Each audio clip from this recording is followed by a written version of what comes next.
most probably fake iPhone 5 images make the scene, Apple out to compete with Netflix, and rumors of an iPhone 5 launch pushed to October. All this and more coming up right now.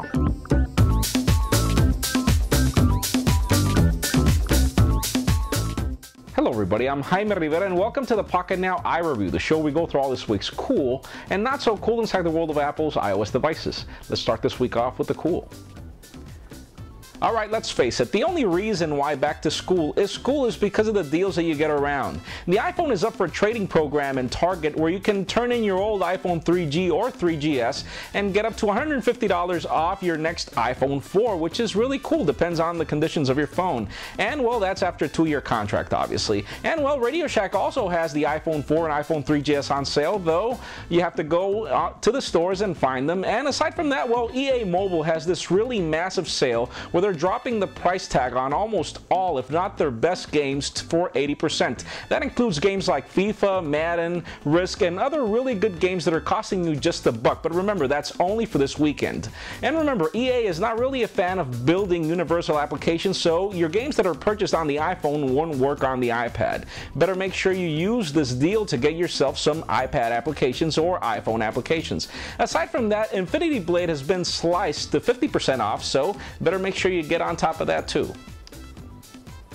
Speaking of games, the one that finally made it to the App Store is the one we were waiting for since last year. Final Fantasy Tactics is now being sold, and if it doesn't ring a bell, it's because you probably weren't old enough to use an old PlayStation back in 1998. And yes, that's PlayStation 1, not PlayStation nothing. And well, the game is a universal application. It works for your iPad, iPhone, and iPod Touch, and it brings a full port of the game, though it's still a work in progress. There are still program updates that are coming in, and we do hope that they also plan to downgrade that price tag, because for $16 it's a lot of money. But well, I know it'll bring back a lot of memories for a lot of us, so if you still want to get it, go ahead. But I still think the PlayStation 1 is cheaper on eBay than buying this app. Seriously.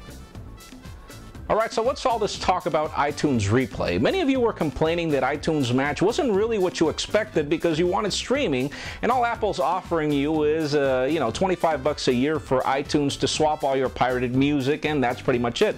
But many of us weren't complaining because when you don't have unlimited data plans, it's really smart that you don't have to be streaming your music all the time. But Apple seems to be cutting deals with TV companies to allow you to pay a flat fee for renting movies. But wait a minute, isn't that what Netflix does? Yes, that's what Netflix does. So it seems that Apple is out to compete with Netflix in some sort of way.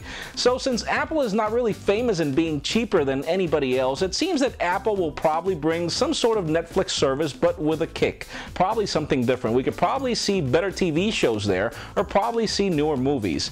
If Apple were ever able to pull off adding music to the service for those people that do have an unlimited data plan, it'll be a winner. So let's see what happens.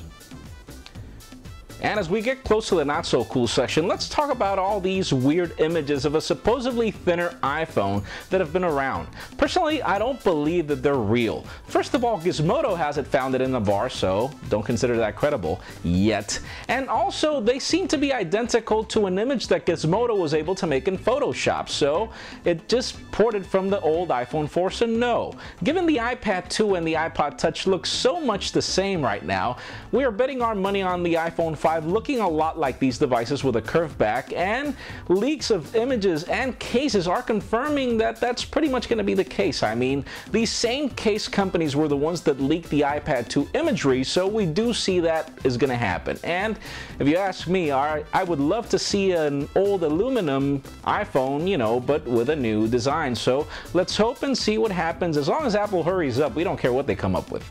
Most probably it'll be good. But before we continue, I'd like to thank all of you personally for supporting our Windows Phone View and Android Revolution shows that complemented this iReview as of this week. We're working hard behind the scenes to bring you cutting-edge content on everything that happens in your smartphone platform of choice. Aside from that, remember to visit Dan Webster's iOS App Store pick, Windows Phone 7 App Roundup, and his famous Android Application Weekly. All really good shows that are programmed during the week to bring you the best of everything that's happening on your smartphone platform of choice. Again, thank you very much for supporting us, and thank you very much for your thumbs up. Okay, so that does it for the cool. Let's continue on with the not so cool. Apple hasn't confirmed when they're going to launch the next generation iPhone, and, well, even though most speculation has it for August and September releases, All Things D seems to already have learned that they'll be pushing the release to October instead of these dates. Not sure if Apple's having some sort of difficulty in building the new phone, but it strikes me weird that Apple would push their September music event to an event in October.